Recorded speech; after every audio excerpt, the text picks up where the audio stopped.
Thank you very much. Folks, wow. That's incredible. Thank you. God bless you. God bless you. I am stunned. I'm absolutely stunned. I was already excited to come out here and meet with you guys. I was always excited to get that call from Mr. Winters. And I'm going to tell you, I'm humbled about his words because he was always my hero. And I'm going to tell you something about the truth. I will tell you something about telling the truth. The truth never, ever, ever, ever, ever comes back void. It always comes back with a reward. So tonight, I just want to tell you how stunned I am by that gift, and how stunned I am by the reception we've had here today. And we start my clock over. I got to start preaching again. Let me start again. You know, a few weeks ago, I was getting ready to write a book. I woke up in the middle of the night to go and write a book. And I wrote the book in one day. And I finished the book. I went out to start the process of getting the book ready for print. I paid for all the things you need to do. And I sent it to the book manufacturer, and I said, I want the book done by the middle of middle of January. I got to rush it out. I told the audience, I started pre-selling the book. It's going to be available January the 15th. It's going to be available. I don't know why. I was rushing. And I got a phone call from Larry Winters. Now, he had said last year, I'm going to bring you into my conference next year. He didn't say what time, what month. And the book showed up here before it came to my home. So I think I know why. The 7 Principles of Success. I think I know why it's there. The rope book was the predecessor for this, and it's going to help your business. It's going to help you grow your business. But tonight, I want to talk about the mentality. The mentality.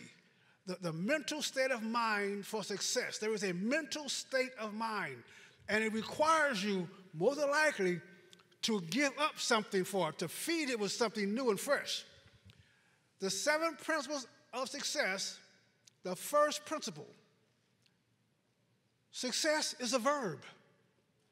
It's not a noun. It's something you are doing.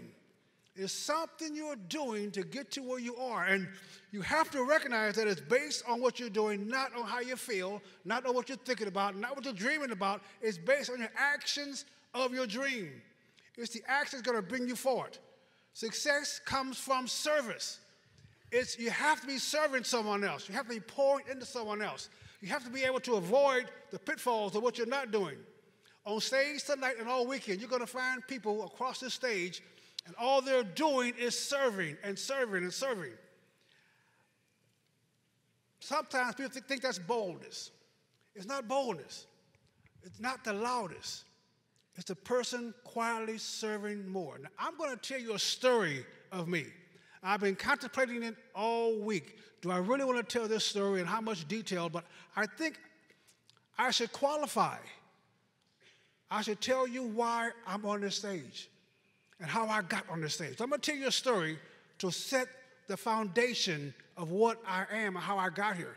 But you have to help me. I don't want to lose you. The story is my story. It's only to show you where I started from and how I overcame it. And then we're going to talk about overcoming. But the story was, as a young guy in Missouri, I wanted to graduate with the senior class. Now, understand now, you're going to take this as my story, right? There is nothing in here about you. I don't care who you are and where you are, unless you're the guy who tried to kill me. Is he here? I want to make sure. Unless you're Robert, this is not about you. But it kind of gives you an indication of what I am. So please do not take this to your own heart, because it gets a little sticky, it gets a little muddy. But I want to graduate from my senior class as a junior because I qualified, and they insisted that I come back for one course a year to play basketball. And I decided it wasn't worth it, so I quit high school. Matter of fact, the coach told me that he would help me get a job with the other colored boys if I wanted to. And I said, I don't want a job. And then the coach said that he would not let me start because he didn't want me to take a scholarship from the white guys. And that's not personal. See, none of those things were personal. It wasn't because of the color of my skin. It was because of the competitiveness of getting a seat at that college against that guy's son. It wasn't about black and white. It wasn't about hatred or love. It was about this man trying to take care of his family like I'm trying to take care of my family. So I go into the Navy. I quit high school. I go in the Navy, needing one class of high school. I figured it's pretty easy to do that. So I go to the Navy, and I get to Vietnam and they get a scratch on me because I know how to duck and run. Yeah. I know how to duck because it was, Vietnam was the most foolish war in the world. They will tell you who you cannot shoot and when you cannot shoot them. No.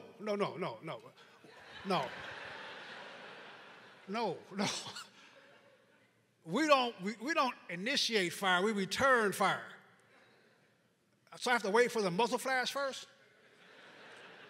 No, that's my first rule I broke. So anyway, I go to,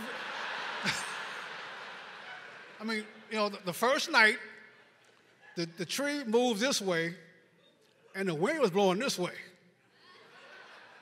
So I removed every leaf off the tree. That's just how I operate. But anyway, I come back. I come back from Vietnam. They get a scratch on me, and I started a conversation about politics. And there was a guy who disagreed with me politically. He was a very forceful speaker, and so was I. I had my own team behind me, and to me, we were just competitors. I knew what a competitor was in basketball. I knew a competitor. You play ball with. He beats you one day, you beat him the next day. You learn, you get on. You go have a soft drink afterwards. In Vietnam, I don't know what an enemy was. Enemy you do not trust at all. Period. An enemy you fight until they stop being your enemy and become either your friend or stop breathing. That's enemy. I didn't know the guy was an enemy. I thought he was a competitor. We didn't like each other. He was a white racist, and I was a black racist. And we didn't like each other, but I thought it was just competition. I didn't hate him. I just didn't like him. And one day, I ordered this guy to take control of 2,800 pounds of steel while we moved it into my work area to help lay out some work for my crew. And I looked to my right, the guy helping me, and I looked to my left, and I saw him. And I saw the look on his face. The look on his face where he controlled 2,800 pounds of steel. The look on his face where he controlled 1.5 tons of steel. The look on his face as he held a Volkswagen over me, basically. Maybe turned to run. Just maybe I took off. I got maybe half a step before that 1.5 tons fell over on me and hit my left hip and put my right hip into that steel wall and then crushed 3 ribs and then crushed my helmet into the wall, and I felt my pelvis broken 8 places. I felt both hips broken. I felt my spleen rupture, my bladder rupture. I felt myself dying, and I screamed and opened my eyes up, and I looked this guy in the eye. I looked him in the eye, and the look on his face changed my personality. I was now done with America. I was done with trying to make things work out. I was now poor, black, unemployable, permanently disabled, high school dropout. Because someone hated me, I owed him hatred. I owed him this purpose in life, and not to work good, not to work hard, try to do right. I owed him the anger and frustration. I hated everything white. I broke up with a girlfriend because she had a white dog. I was done. I was angry. I was angry to the point of not being able to function. And the doctors gave me a week to live. It's been a good week. I was too angry to die. I had to kill this dude first. No, I had to live. No, I had to.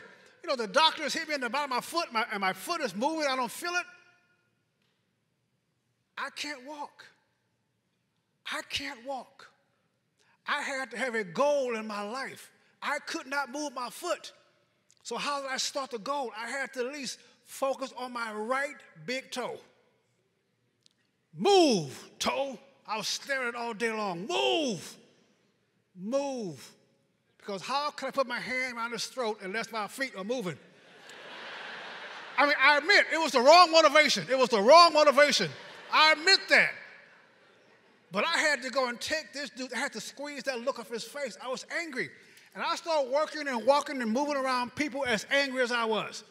I could only associate with people as angry as I was. Right now, you're trying to build a business with folks who don't believe you can build a business, and you hang around folks who are going to tell you all the time what you cannot do. The doctors told me I would not live. I call them a liar. Doctor said that I would not walk. I told them they're lying. The doctor said eventually, okay, you're going to be in the hospital for 9 months, or in bed for 9 months, and you're going to be in the hospital for a year. I walked out in 3 months with a crutch over my shoulders. But I'm still black, unemployable, permanently disabled, high school dropout. And by the way, in high school, everyone said I was a slow learner because there's more money being a slow learner. They got a special school for you, and special teachers for you, and special budget for you. More money in that. Even though I was eligible to graduate a year early, I'm a special student. I'm a slow learner. Everybody said that. Everyone said what I could not do. Everyone said what I could not do. Right now, you're hearing what you cannot do. You're hearing over and over again. You can't make that thing work. You can't do that this way. Everybody is telling you what you cannot do. So I had to set some goals for myself. There had to be measurable goals. Measurable goals. I lost 40 pounds. I couldn't eat. I couldn't move. I had to gain weight. I had to get strong enough. I had to set some principles for myself. I had to set a goal. I wanted to become a lawyer. I'm a high school dropout. I want to be a lawyer. So I had to what? Go to school and get myself together and get education. So I'm telling you the story so you know where I was. August the 11th, 1971. And I'm going to show you this photograph, this picture on the wall, on the board here. This is me in 1971, just getting discharged from the Navy. It's a bad photograph because it is a Polaroid. Where's the picture? Is it up? Okay, I can't see it. Okay. It's a Polaroid picture. It's a bad picture. I've been discharged. I'm angry. See a look on my face? I didn't smile for years, folks. I hated life. And I'm sitting there disabled, permanently disabled. I could not walk, stand, or sit for long periods of time. I could not go to school, couldn't sit down long enough to study. The other picture is 1975. I'm speaking to my graduating class from the University of California, Berkeley, Political Science Department, my second degree from Berkeley, and my fourth degree of a wall in 2.5 years. 4 degrees, 2.5 years. Because from that part of town, 1971, 1975, I had set goals for myself. And I put those goals in front of me every day. I couldn't sleep, therefore I read all night. I couldn't sleep, therefore I studied all day. I couldn't go out and party. I couldn't chase the young ladies. So I had to sit. At first I was sitting in my room, upset and angry. Instead, I started reading. I was reading 30 books a semester. 30 books a semester. All I could do was read. And I had an 80% retain rate. I knew more about the professor's books than they knew about the book. So in 1975, I graduated Berkeley with 2 degrees. And I met my wife a year later. And I told her my dream. You got to have a dream. I told her I just finished my first 5-year plan. And my first 5-year plan required me to get out that hospital bed from right there, 129 pounds, 6 foot tall, weak, couldn't drive a car, couldn't sit up, to that 1975 photograph. By the way, I'm speaking Swahili. Tell me how militant I was in those days. Right there in that photograph, I'm speaking Swahili. I am a militant. I'm hanging with angry black people who just want to be confused and upset and frustrated. I went to Berkeley to learn how to conquer my environment. I was no longer angry. I was frustrated, but I was no longer angry. You're going to have people in your life telling you what you cannot do. Everyone's going to be having a field day telling you what you cannot do. I had to tell myself what I could do. So the second principle, no one's opinion of you shall mean more to you than your opinion of you. No one's opinion of you should mean more. If they tell you you cannot operate a business, that should be irrelevant to you. You have to believe in yourself, in your own heart, that you can. There's a spirit of gaining and a spirit of maintaining. And many of you are in the spirit of maintaining. Now, I'm retired. I'm trying to maintain what I have. I'm trying to invest and do things to leave money for my great-grandkids. But when I was 20, I'm trying to gain more. And right now, you're trying to gain more. The reason you're here right now, you're trying to gain more and more opportunities and business success. So you're going to find yourself fighting between the gain spirit and the spirit of maintaining. And most folks you're around are also maintaining. So I get out of Berkeley, and I'm still frustrated. I'm still angry. I'm so angry I can't function. So I owe this guy hatred. He has earned my hatred. You understand? I mean, I'm a 21-year-old athlete, and he took that from me. I owe him the hatred. What do you mean I shouldn't hate? What do you mean I shouldn't fight? What do you mean? I have promised myself that if I ever saw him again, I don't care if he was in front of the police department, I was going to go to jail. I was going to go to jail. But I had to change my mindset. And right now, we all got things that we're worried about and we're doing. But I learned something. You can always make your own decisions, but your decisions will always make you. You can make decisions to come here or not come here, but that decision will make you. You're now here. You made a decision to come here.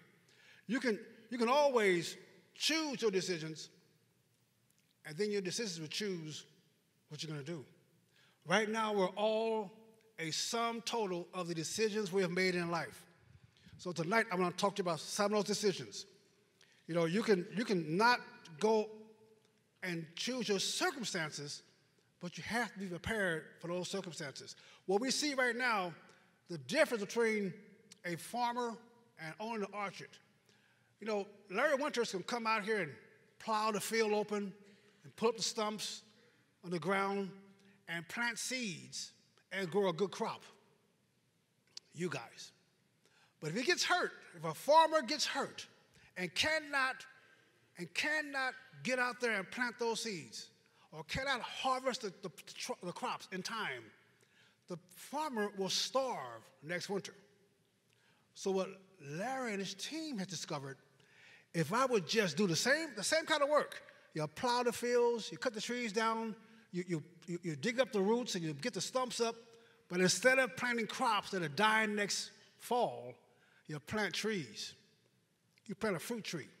You plant orchards of peaches. You plant the peaches and you do the same thing 3 to 5 years.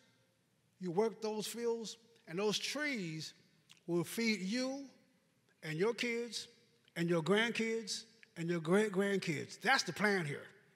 The trees will now feed you for generations, and the trees are you guys. You're the trees. You have to understand what's happening here tonight.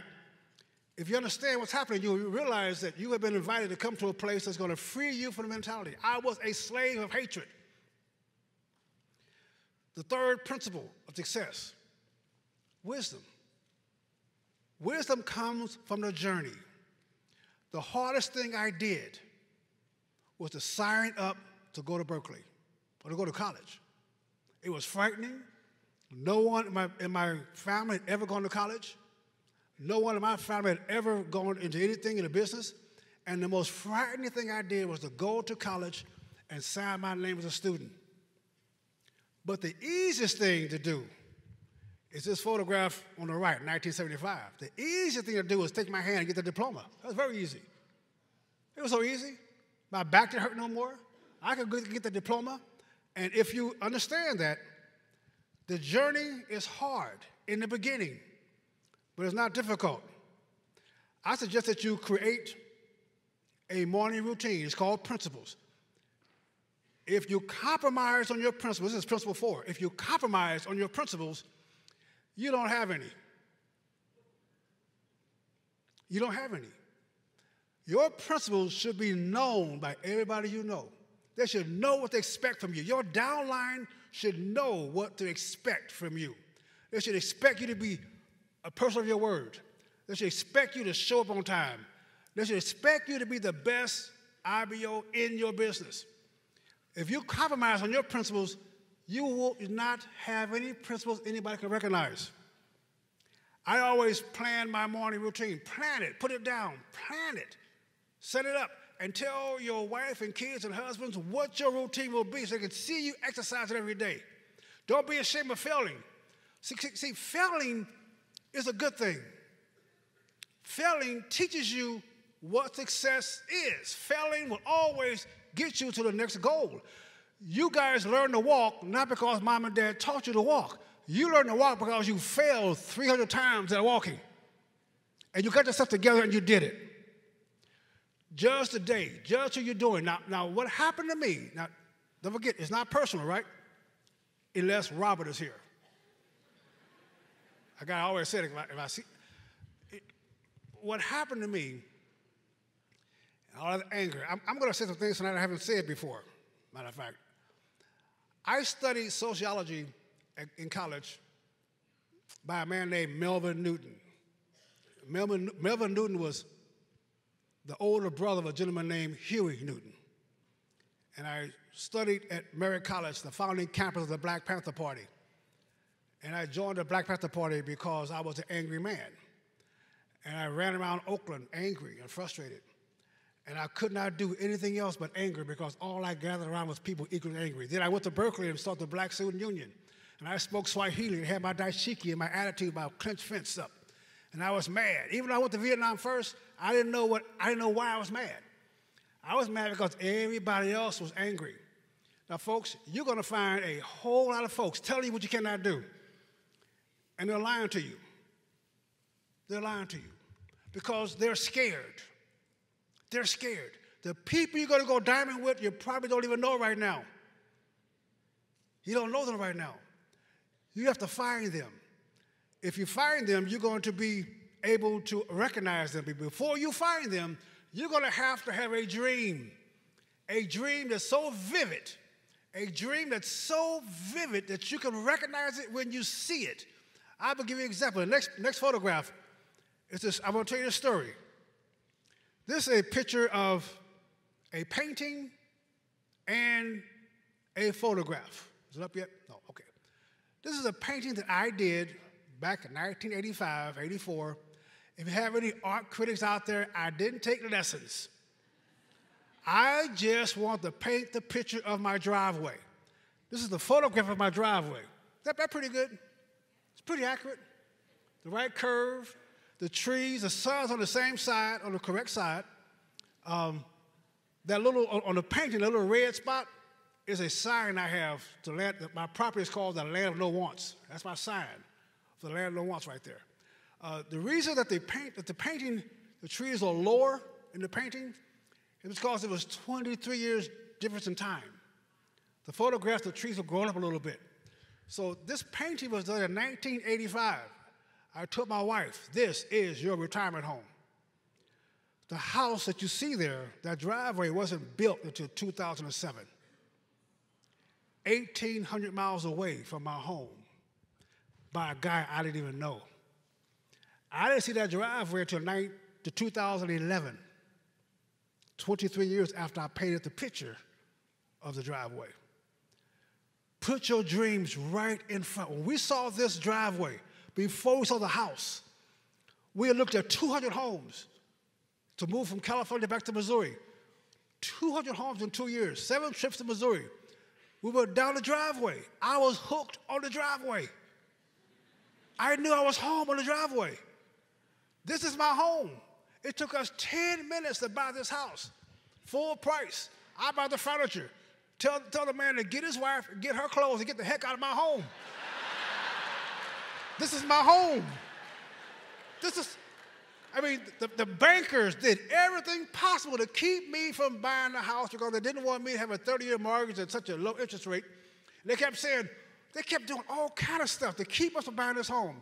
I sent an 18-wheeler truck with all my furniture and my cars from San Diego to Missouri before we closed escrow.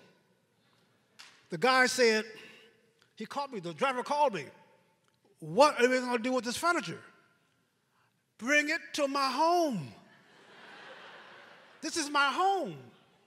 The banker called and said, "I don't understand why the owner has not backed out of this contract." "Because it's my home. Haven't you heard me? This is my home." It was a rotten deal. I gave the guy, one day I told my wife, see, we had a position. The choice of this home was mine completely. There was no way anybody could take this house from me. I had the vision 23 years earlier. This was my home.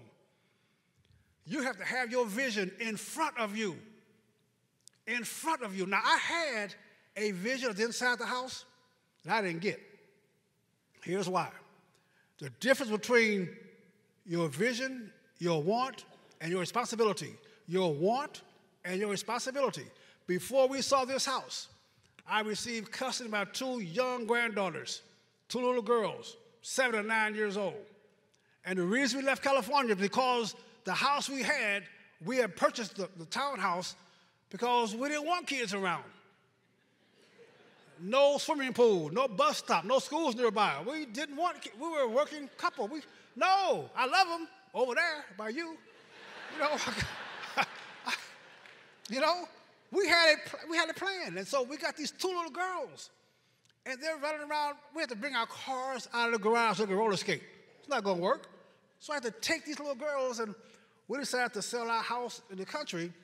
We were perfect for them. Walk to school, the kids next door, 2 girls the same age next door. But we decided to leave California alone, the land of fruits and nuts, and bring them to Missouri. Yeah, those who know. We had to leave it there, and we came here. Now, my dream house, the inside of my house, we found that my wife and I, we go to these events. Our hobby is to go out and look at houses so we can dream. You want to dream, go to Larry Winter's house. You want to dream. So we knew the things you wanted in our home. I wanted an indoor pool. This house we found had an indoor pool with a 30-foot banana plant with real bananas in Missouri, real bananas. It had a waterfall, a 1-story waterfall with a little man cave under the waterfall. Come on now. It was on a hill with the river coming, the sunshine on the river coming toward the home. And it turned to the right toward the Mississippi and a 25-foot cliff overlooking it. And I'm saying, I like this house. I haven't seen this house yet. I like the interior of this house. Then I saw my 2 little grandkids who could not swim run around an indoor pool right above their bedroom. Now, we can give them lessons. They got girlfriends. And I can't. We both said, we got kids now. Responsibility. We got kids now. We said no to the house of our dreams, the interior. And we went 8 miles away and found this house. We bought this house for them. And we sat there, it's September. We sat there in our house. We sit on the back deck, and we watched the hills. You got a lot of woods. We watched the woods, and leaves turning colors. They're very beautiful, and leaves start falling off. And I'm sitting on my back porch, and I saw, after the leaves fall off, weeks later, I saw a red blinking light of a tower light blinking 8 miles away. And I realized when the leaves all fall off that I could see the house of my dreams, the interior home of my dreams. I had the house that I needed to raise my granddaughters in, and I'm being reminded every day my dreams were heard. I chose not to do it. I chose to raise my granddaughters instead of enjoying the house that I want to enjoy for myself. Because 100 years from now, it's going to be those granddaughters to carry on my legacy. You have to prepare yourself for your legacy. You cannot prepare yourself for yourself. This business is too hard for you to do just for yourself. There's not enough cars you can buy to be going through all this stuff people telling you no every day. But if you do it for your grandkids, you do it for your great-great-grandkids, you do it for your next 100 years. My granddaughter turned 16 in a few weeks. Bless her heart. Y'all got to stop driving now because she's trying to get a car. And her car is a Jaguar. No. She got to call Daddy. I'm Granddaddy. But I told her, she was looking through our photo albums one day and noticing, Grandpa, Grandma had some great cars. You had boats and motorhomes and custom vans and Cadillacs and BMWs and Mercedes, man, but now you got a car older than me. She's 15. My car is 16 years old, older than her. She said, what happened? Grandkids. Because now I'm not thinking about the kind of car I'm going to drive. I'm thinking about the kind of car you're going to drive. I'm putting money away for your kids' education. Your kids' education. I'm putting money away for you to retire and have something you can work with. I'm training you how to run a business. I am putting my money and time and effort into my legacy. How many here know who their great-great-great-great-great-great-grandmother is? Very few of us know. Because she did not leave us an inheritance.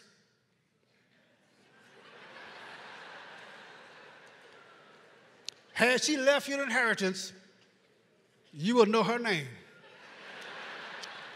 You have a plaque on the wall. This is Granny here. Yeah, this is, you would know everything about her. Had she left you an inheritance? I want to make sure that my great-great-great-great-grandchildren know who I am. I want them to know this beautiful woman over here, who she is, what she thought, what she did, what she sacrificed for. I want her to understand that you had better be sitting here tonight, absorbing the truth back here, so you can pass that on to your generation. It's called your legacy. It will propel you in the worst times. At Berkeley, I want to quit. I had to decide every day how I was going to go to school. I could only go to school on Mondays, Wednesdays, and Fridays. I couldn't stand the pain to go every day. I had to get either drugged up on drug pills they gave in the Navy or go without the pills to be in pain all day. I could not sit all day, couldn't drive. And when I felt like quitting, when the work got too hard, I got too depressed, I got too angry. I'm still angry now. I'm still angry. I went to Berkeley with 35,000 white students, do not know one of their names today. That's anger. Anger. So when it got really tough, when it got really bad, I would get in my little car and put my legs up in the car and drive to a liquor store in the corner. And I would just park my car. And I would look at those people who had given up on themselves. Give up on life, give up on themselves to take care of themselves. I would look at those alcoholics sitting there, wasting their life away. I had to decide, was I going to just go out there and get a drink with them and give it up, or go out and try to find a way to create income? And I went back and studied. Now, Berkeley did not teach me how to make money. What Berkeley taught me was that I could learn anything I wanted to learn. I was convinced I could learn anything, so why not learn how to earn? Why not learn how to make money? So I started trying to, when I graduated, I had to find a way. I could not work 30 years for anybody. I could not work 30 years, so why try? I knew I had to find ways to make money come to me. There's a way of doing it. Before I found this business, I had to find how. My wife and I failed in 11 businesses. But number 12, let me tell you. Number 12, when it all came together, it all clicked. I understood now networking. I understood now relationships. I understood now service. I was trying to make a business to make some money. You make business by serving someone. The person who serves the most makes the most. I had to find out why rich people call making money cash flow. Poor people call it making dough. You don't make dough. Money flows. money flows. You got to find a way to get down to the money flow and scoop up what you need for yourself. The bigger your bowl, the more money you make. The bigger your bowl, the more successful you are. But money flows. If you get in the way of money, it'll run over you. So I learned how to create the income. And now my wife and I live by a basic slogan in life. On my business card, I have a slogan. No job, just income. No job. The attitude is you create the cash flow and the money flows to you. This business is a cash flow business. But if you take all the thinking from the past, if I took my militancy in this business, if I took my anger and frustration in this business, if I took all that negative talking I've heard in this business, I could not do anything. You can do anything in life if you're frustrated and listen to people whose professional experience is failure. I'm going to Berkeley, and this professor is telling me how tough it is being black. You should be angry how tough it is being black. I'm being told that by a blue, blonde, white, German immigrant. And I'm asking him, how long have you been black?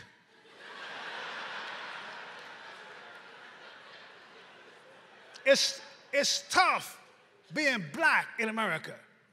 No, it's not. I have been to other countries.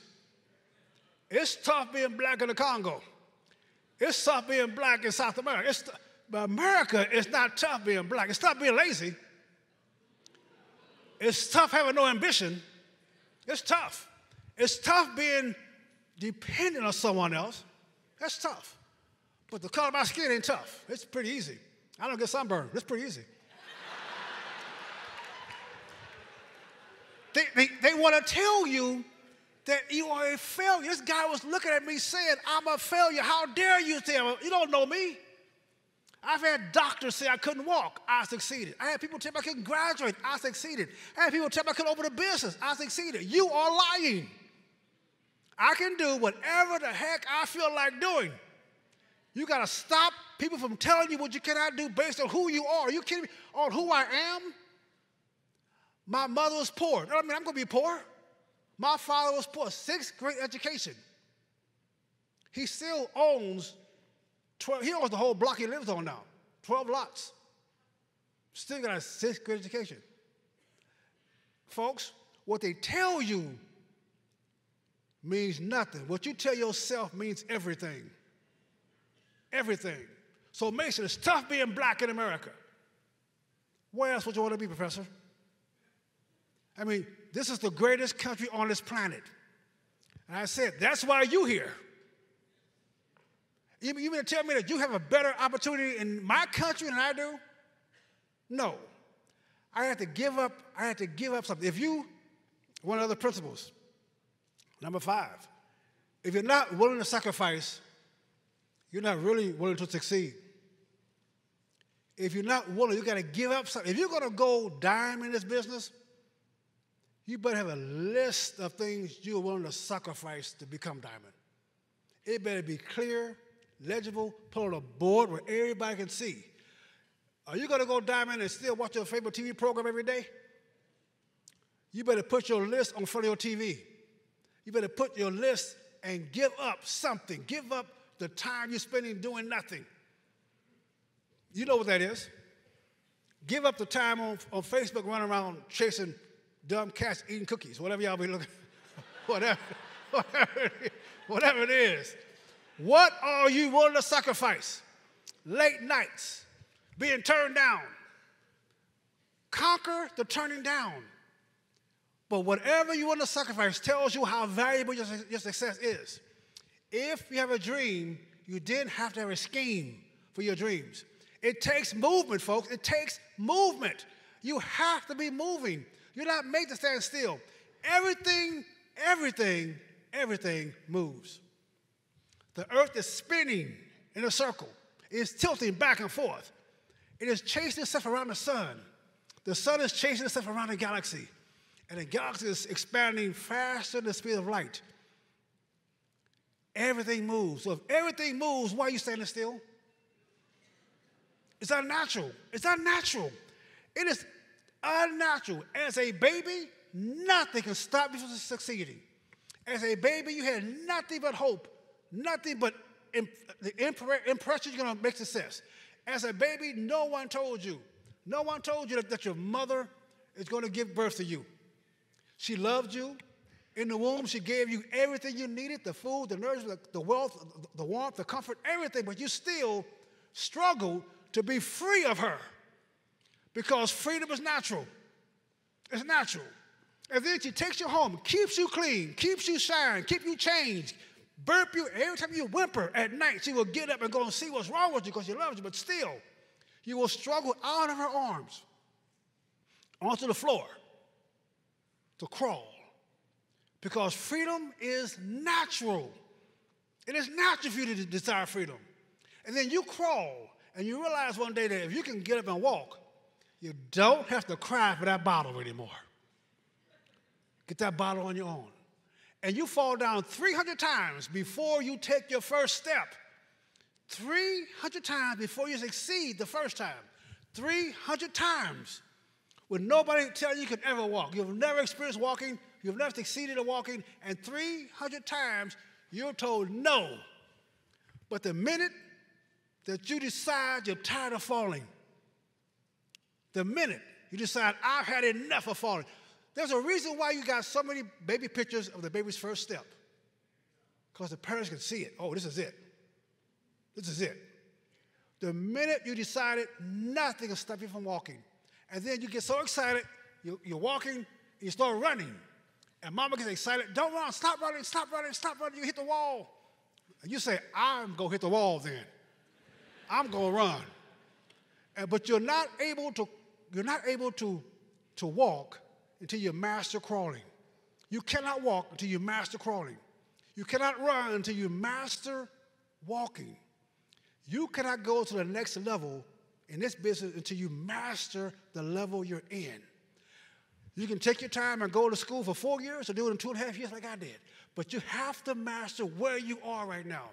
The team will take you and show you, but you have to get tired of falling. Get tired of staying where you are. Get tired of sitting in the same position. You are made to move. If the universe is made to move, why aren't you moving? You got to get tired of sitting there.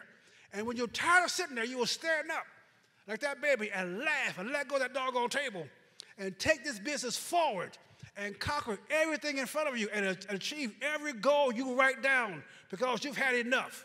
Right now, we have a situation in this country where you have the perfect storm to make this thing a success. Everybody is scared. They have no more confidence in the 401k program. They have no more confidence in their employment being there next year, 2 years from now. They have seen the stock market fall in 2008 and 1996 and 84. They have no more confidence. They want sustainable, predictable, regular income. And they're looking for an answer.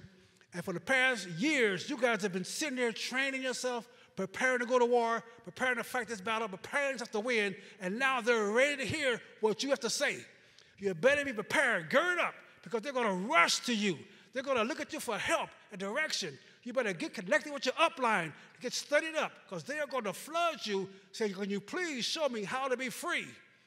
You are ready for freedom. You're all now just a safe house for people to come to get out the cold, a safe house for them to learn how to be free. Freedom is scary to a slave. Freedom is scary to someone who has been abused. But you guys have the key to success, and they're waiting to hear from you. I want to know, have you had enough? Have you had enough? Have you had enough of being sitting in one position? Have you had enough of somebody telling you cannot do? This weekend is your launching time. This weekend you're ready to go forth. Do it for your grandkids. Do it for your spouse. Do it for your future. Do it for whoever you want to do it for, but let's do it. Stay right or be left. We're all going to go to freedom. God bless you.